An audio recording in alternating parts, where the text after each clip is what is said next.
Hello students, I am Dr. Ritvija Dixit from Department of Physiology. Today I am going to discuss about basics of blood group and then we will discuss in detail hemolytic disease of newborn. So first, as you all must be knowing that blood group is very essential and it was a medical per se miracle that in 19th century when Lensteiner discovered these blood group types, and that if an agglutinogen is present on the surface of RBC, the corresponding agglutinins or antibody will not be present. So that's how he categorized blood group, and that what made possible blood transfusion safe. So we owe this to Landsteiner, and thanks to this discovery that we are in safer hands now.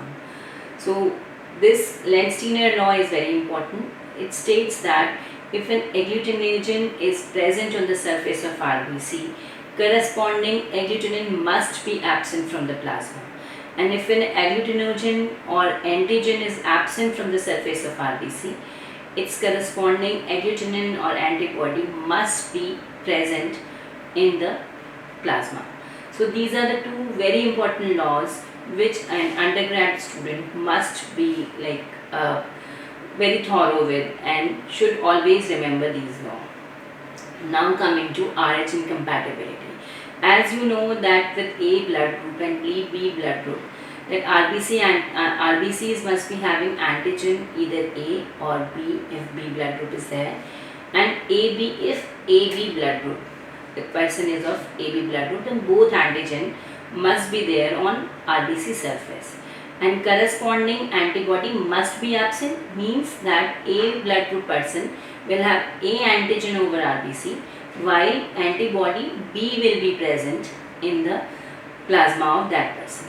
And same example, if we give to B blood group, that person of B blood group must be having B antigen over RBC and A antibody in his plasma.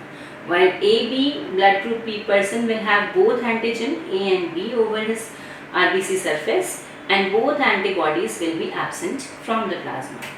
Now coming to an O blood group will not be having both antibodies. Both antibodies will be absent from the RBC surface. A and B will not be present over his RBC surface, while both antibody must be present, that anti-A, anti-B in his plasma. So these are the basic things. Now coming to RH antibody. RH antibody and RH antigen does not follow second law. What second law states? That if an antigen is absent from the RBC surface, its corresponding antibody must be present in its plasma.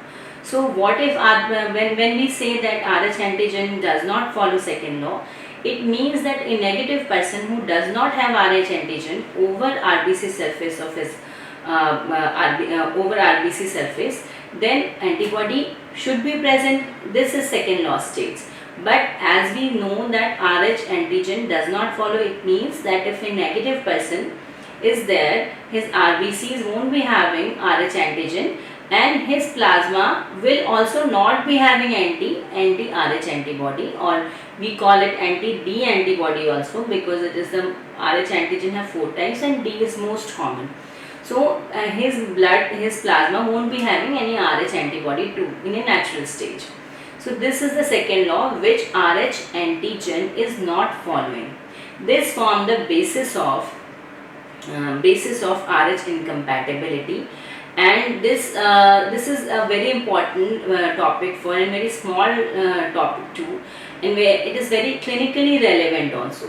So this makes this topic of very highly importance in a medical field, and that too when whatever topic is clinically relevant will automatically become more important for examination.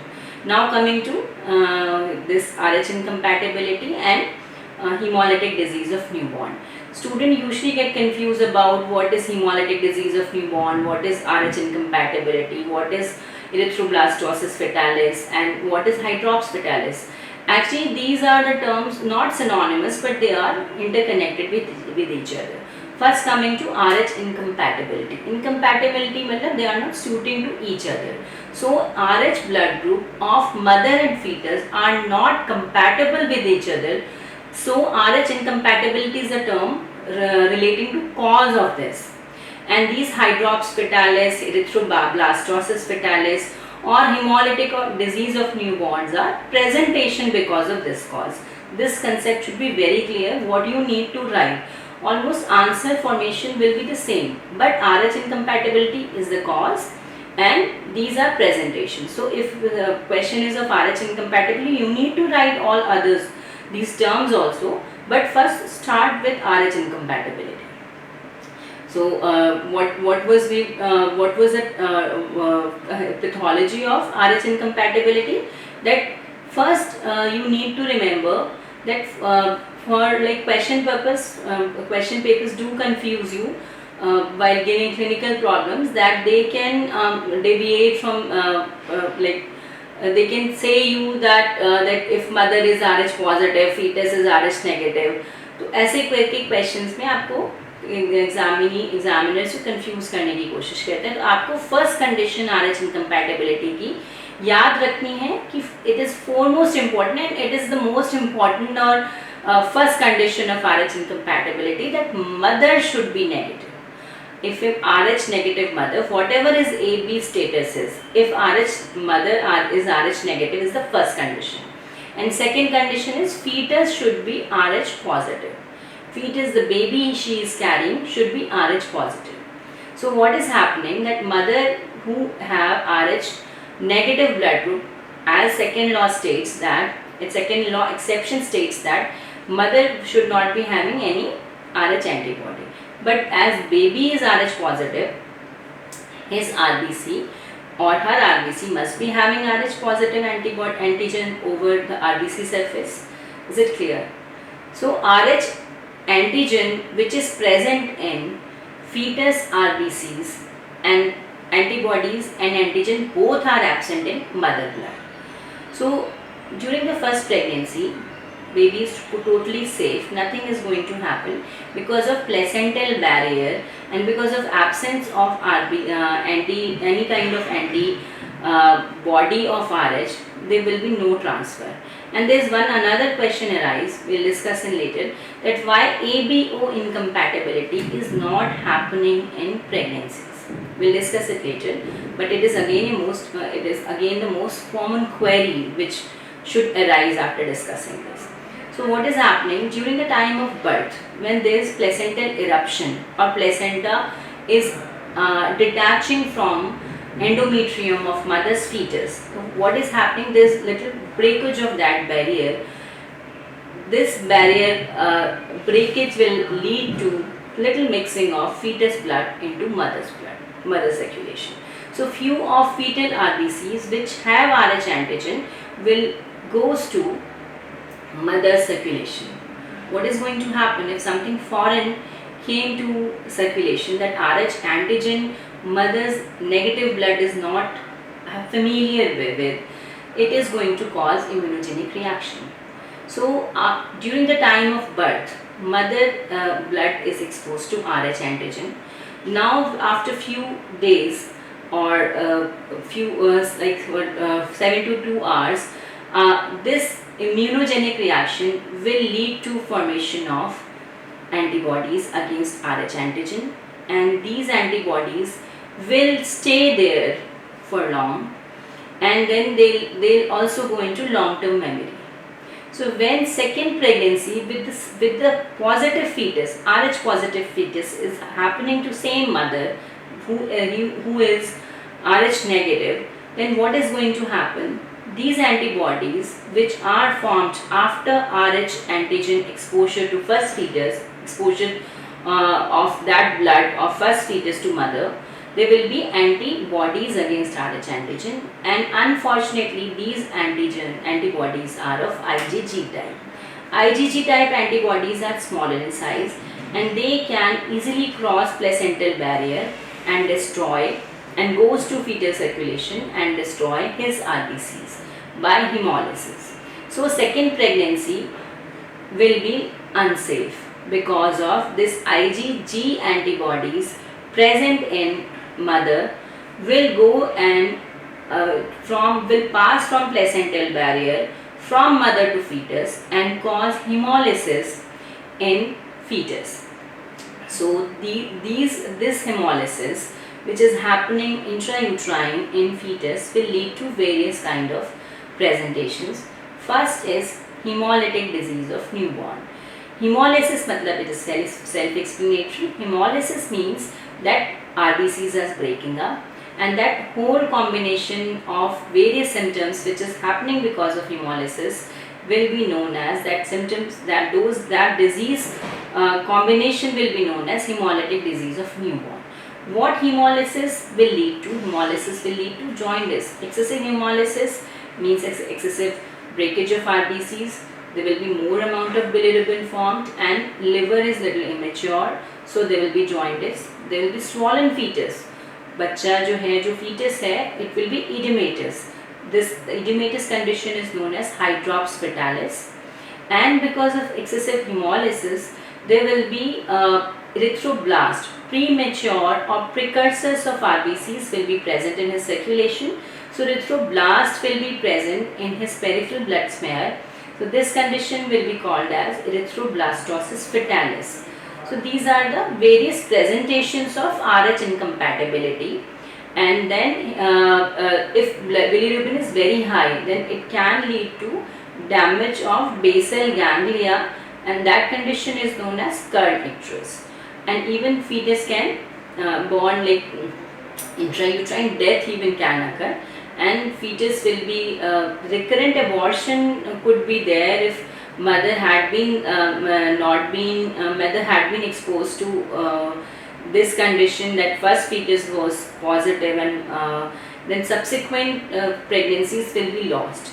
So previous when this situation, this blood group RH blood group system was not clear, it will be considered as a curse, and people were not knowing about this. So this is the problem. Now what's the solution? Now with this antigen and antibody thing being clear to us, what if first we know that first baby is positive and mother is negative? Antenatally, this checkup of mother blood group is very essential.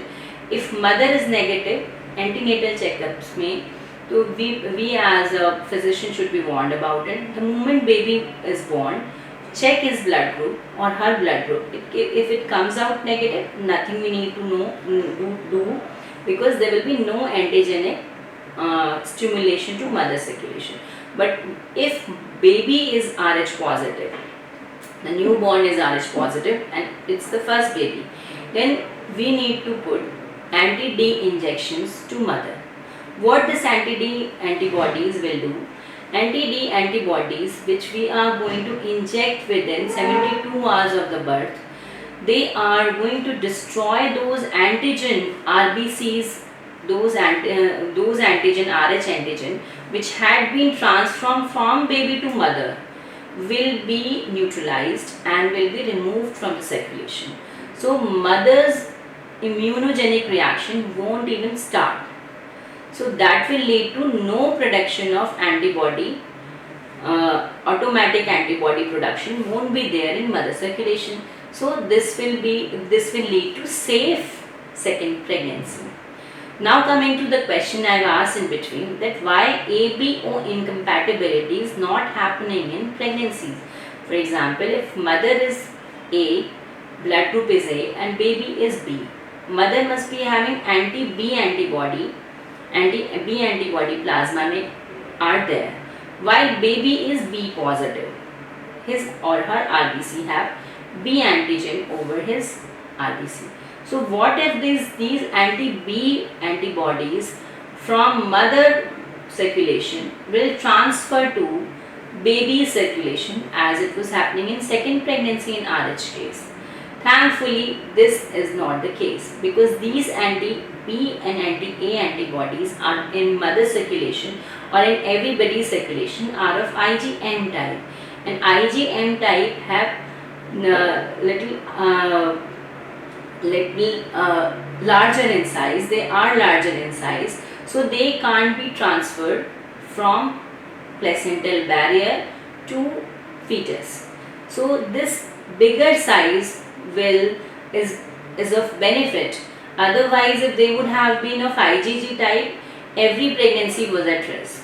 So thankfully, this arrangement of that these A and B antibodies are of IgM type and they are not going to cross placental barrier and go into fetal blood, so fetus is safe. This is the reason why this ABO compatibility is not happening, while every time this antigen mismatch is there most of the time, because mother blood group is mostly different from fetus blood group. In few cases they could be the same, but mostly because of genetic mixing with father's genetic makeup and mother's genetic makeup, there are very high chances that mother and baby do not share the same blood group. So because now you must be knowing that why ABO incompatibility is not happening, because A and B antibodies are of IgM type.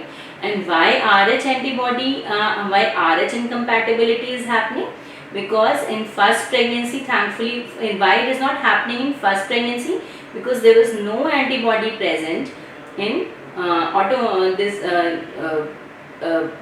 they were not present, since naturally they were not present, without exposure they were not present. So first pregnancy was safe, and in second pregnancy, when there was exposure in first pregnancy and mother generate antibody against RH antigen, will be transferred, because IgG is the type of RH antibody, so they get transferred to the fetal circulation and cause this RH incompatibility. Now you know all the answers why ABO incompatibility is not occurring, why RH incompatibility is not there in first pregnancy, and why it is there in second pregnancy. I hope this concept is very clear, and this is very important question, and this is very important clinically too. Thank you.